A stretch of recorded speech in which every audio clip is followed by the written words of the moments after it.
Hi everybody, I'm Zach and I like movies, and I am back again for another entry in my Letterboxd Criterion Challenge for 2024. And today's prompt is number 46, which is to watch a movie from the 1970s. And it's been a breathtakingly refreshing, chilly couple of days, which is pretty perfectly fitting for today's movie. And it is because it comes to us from 1973. It is a classic Japanese stylish action movie called Lady Snowblood. And yeah, when you watch this movie, you will not only be struck by just how absolutely not just how absolutely gorgeous it is, but also how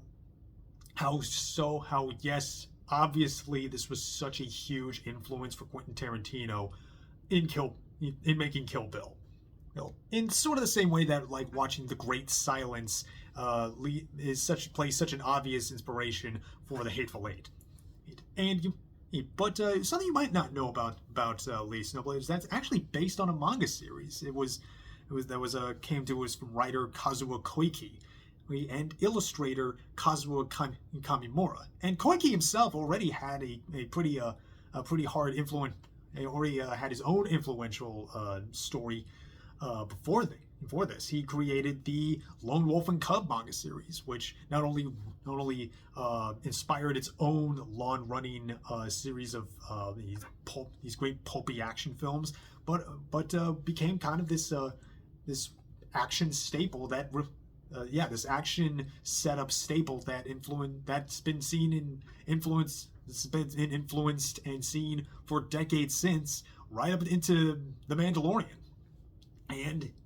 But Lady Snowblood, I feel like it really does deserve her flowers for being this kind of not just in its own influential sense and like, hey, you inspired one of the great movies of the 21st century, but you also have it also just deserves its own praise for just everything that it does. And it's pretty easy to see what it does and how it does it so well.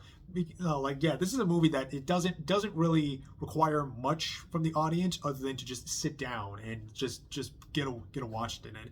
And really even right before the credits roll, like you have it opens on this camera prowling this woman's jail on a cold winter's night. And a sweat-soaked woman she's just given birth to her baby girl with the help of her fellow red-robed prison inmates. And she cries out for her baby in despair, declares, "Yuki, your life will be carrying out my vendetta. You are an Asura demon." Snowflakes fall on the baby's face. The camera cranes up, pushes out the window as the snow turns into red, and the title hits, Lady Snowblood. Then we get one of the best character reintroductions immediately following the credits. It's where we have Yuki, now an adult, played marvelously by Meiko Kaji. I hope I pronounced that right. And she's just walking on this gorgeous set. It's covered in fake snow and looking absolutely beautiful. And she's approached by some black cloaked thugs carrying their boss in a rickshaw. She easily dispatches them, pulling out her sword from the handle of her umbrella. It's absolutely cool. She promises that she's coming out for every one of them. And yeah, this is very much like, yeah, this is the movie. If you don't like it, well, there's the door. And why would you want the door? The door's locked. This movie's awesome. It's awesome. It's like 97 minutes long. You are giving up nothing following this. And also like even during the credits, you have this great, not just a really pretty montage of watching Yuki train herself in like these very beautiful outdoor shots. It plays this song, effectively the theme of the movie. It's called Ashuro no Hana, or The Flower of Carnage. And it's actually sung by Meiko herself, who actually was a singer on top of being an actress back in the day. And this song is not just beautifully sung and beautifully composed, it has such truly righteous bars such as all the compassion, tears, and dreams. The snowy nights and tomorrow hold no meaning. I've immersed my body in the river of vengeance and thrown away my womanhood many moons ago. Just, yeah, this movie knows how to go hard and absolutely revels in it. In just the sheer beauty of a slow motion somersault into a deadly sword slice. Nice. And what's also interesting, like, it's how it's structured, because for one thing, it's structured. It's kind of pieced out in these like kind of story breaks, and in these chapter breaks, and every chapter like kind of gives like a little haiku. You know, chapter 1 is vow of vengeance, a thread of blood connecting love and hate, and that sort of tells us the origin of Yuki, where her mother Sayo was and it would sort of like not giving settings and giving further setting to what Japan was at the time. It takes place in like the 20-ish year period towards the late 1700s. So this is like towards the end of the Meiji era, where, you know, Japan was like in its self-isolation stage, when it was like, you know, locked up. You know, it had completely locked itself off from the rest of the world. And here they like do these like really interesting sort of expository historical scenes through these sketch paintings that seems ripped right out of the original manga itself. Talking about the blood tax riots and sort of the setting, and sort of then sort of like giving the historical setting and the cultural setting of why such violence was allowed to happen, where Sayo and her husband, who was like is this elementary school teacher, they come in with their little son, and he's dressed in white, dressed to the nines in this gorgeous white suit and top hat, and these villagers, these violent criminals, sort of run up, and they sort of it's sort of accusing anybody who wears white as being, kind of like a well influential and part of these greedy, the greedy upper class style types. At least that's again, it's kind of handled. The backstory is given broad context, and it's sort of a hand-waved way of like, but it's mostly just like help set up the revenge conflict. And boy, do you want this revenge to happen, because the 4 people attack Sayo's family, and it's 3 just absolute slimy bastards, and this devious woman who's just like usually just stands by smoking and laughing and having and smirking, mocking every horrible cruelty and torture and rape that she is bearing witness to. And Sayo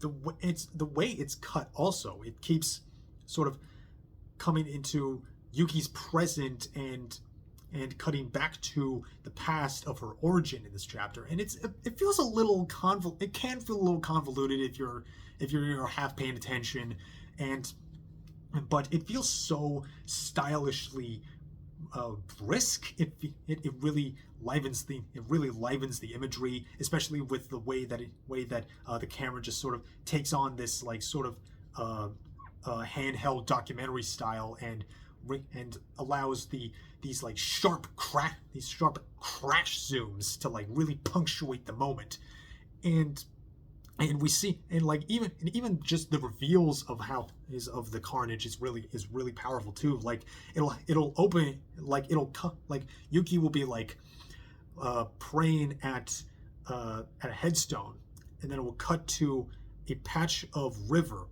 that is like just flowing red with blood, and it will follow upstream to the little bridge where Sayo's son is laying dead, and the blood from his head wound is like pouring. It's just gushing into the river. It's a really gnarly image, and the violence here is so bold and so really theatrical too, and just how bright it is. And it's a really colorful movie too. The beautiful movie really made me ache for the kind of these really stale, just washed out, underlit, overshadowed movies that we most often get these days. And there's but like, wow, it's just like the brightness of this movie was so refreshing, especially the blood. The blood has never looked redder than red. It's so juicy. It looks more like paint than fake blood, actually.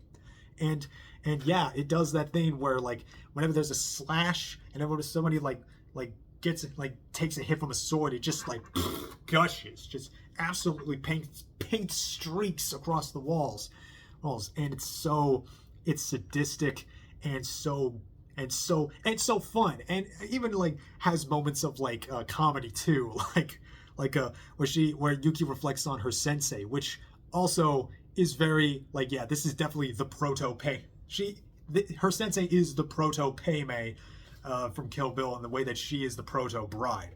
Right? And her sensei, like one of his training regiments for like little Yuki to like who was literally born into vengeance, like casting, like fulfilling her late mother's promise of being this absolute hurricane of vengeance, and she's being trained by, again, her sensei to, be the ultimate killing machine that she becomes. And one of his training regiments is like he has her like just like sit in like a little barrel where she's like maybe 6 or 9 years old, no older than 9 years old. He's like, all right, you stay in there, don't go flying out now, just hold still. And he like rolls her down a hill a couple times, and like, of course, she like hits a rock and goes flying into the dirt. It's really funny, and it can't help but be funny for how over the top it is. But even then, like, it shows the sort of blood, the sort of the kind of mentality that she needed to have, and this sort of like ruthlessness. And even this little girl, I think, has this really great, really captures that sense of like, you need to be an absolute cold-hearted woman.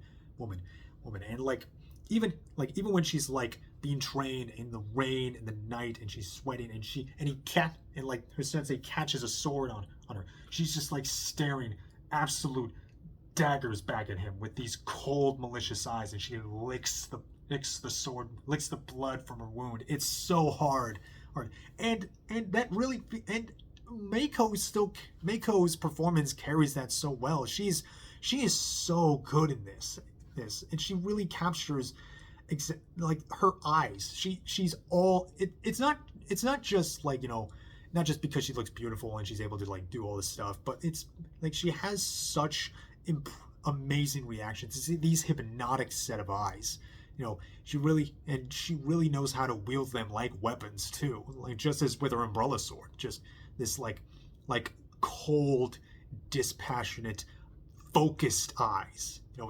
It's very much like a predator, but she also is able to like sort of mask that when she needs to. She plays great poker face too, and each sequence of like her facing off these of her finding these targets, and seeing how pitiful some are, or even how even more disgusting they've become. Like one might have wound up like a degenerate gambler who's like stuck paying off a bunch of loans they can't pay off.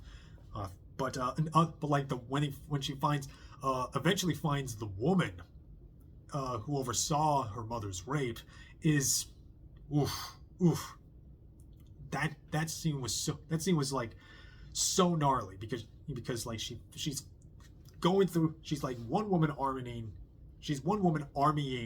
through this entire building full of goons, just painting the walls with their blood. And when she finds the woman, and has hung herself, and and her face is just staring, and her dead face is staring back at her, blank, cold. This absolute face of death. And Yuki kind of takes the vengeance, kind of like takes this death back from her, and in this kind of like, you didn't quit, I win. and slices her in half like she's cutting out a piñata. It's it's so gnarly and so gorgeous. And again, like I feel, yeah, it's an easy movie to it's a movie that's really easy to like.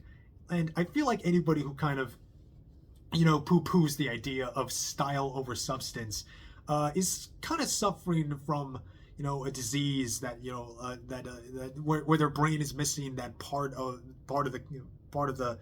the brain, that their mind is missing the part of the brain that gives them the happy feeling when they see something that is just objectively cool as shit. And Lady Snowblood, if nothing else, should be watched because it is exactly that. It's just and I don't want to like discount any of the drama that it partakes in, and like how in the fatalism of Yuki's vengeance quest, her whole life's goal is just to be this vessel of violence.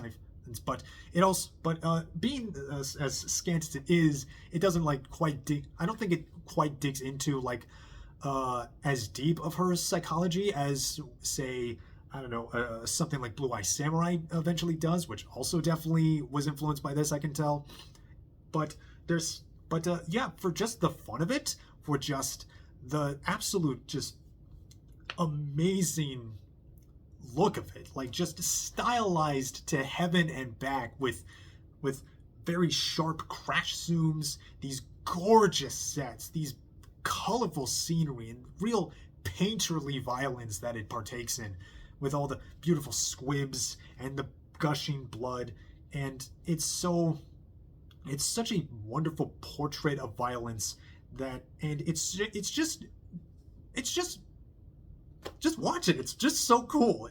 There's hardly a moment of watching this that you won't just say to yourself, well, that's just awesome. That just fucking rules. And I feel like if there's and I feel like you go to the movies to watch something cool, and movies like Lady Snowblood really provide this. And also, really recommend this. It's the transfer on this disc was not only great, but it also has the sequel, Lady Snowblood: Love Song of Vengeance, which I haven't watched yet, but hey, it's pretty great. And also, as part of with Criterion and a lot of these other boutique labels, you get like a little pamphlet that has contributing essays and some other additional add-ons and credits and stuff. But this is the one of the Criterion ones that actually folds out into a sick poster. So yeah, this is Yuki with her purple umbrella, looking absolutely fabulous in her white dress. And yeah, they absolutely get the most out of these colors in this film. And yeah, it's just so fun. It's cool. It's a breezy movie, and it's just unbelievably cool. Obviously it is known for it's probably known most as a major influence for Kill Bill, and Kill Bill is one of the most jerked off 2 movies ever made, with good reason. It's amazing. But honestly, I feel like even Quentin Tarantino would encourage everybody, if you like my movie, watch the thing that I was copying and blatantly stealing from, because hey, if you're gonna steal from the best. And Lady Snowblood, absolutely awesome. Can't recommend it enough. Definitely, and definitely, I really should watch Kill Bill again. It's been a while. But I think that'll be it right now for me now. I got some more movies to watch. I also got some tooth pain to deal with, but take care of that soon. So that'll be it. I'm Zach. I like movies. I have a lot more movies to watch, and I hope you watch movies too. And I will see you all next time. And you take care of yourselves.